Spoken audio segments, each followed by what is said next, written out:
Pakistan drama industry کے legend اداکار اور ہدایت کار عابد علی کو مداحوں سے بچھڑے 3 برس بیت گئے۔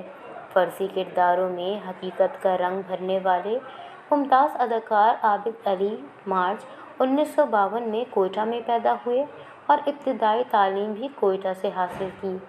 اداکار عابد علی نے ریڈیو پاکستان سے اپنے فنی کیریئر کا آغاز کیا۔ بعد ازاں 1973 میں پاکستان ٹیلی ویژن سے منسلک ہو کر جھوک سیال میں اداکاری کے جوہر دکھائے۔ انہیں امجد اسلام امجد کے قلم بند کیے ڈرامہ وارث سے شہرت حاصل ہوئی۔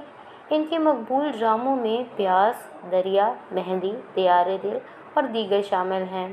اپنی سحر انگیز اداکاری سے مداحوں کے دلوں پر راج کرنے والے اداکار نے 1993 میں ڈرامہ سیریل 10 سے ہدایت کاری کا آغاز کیا۔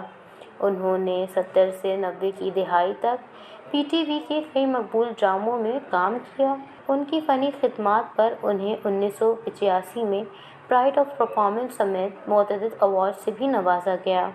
اداکار عابد علی نے 2 شادیاں کی تھیں۔ ان کی پہلی بیوی کا نام حمیرہ علی ہے۔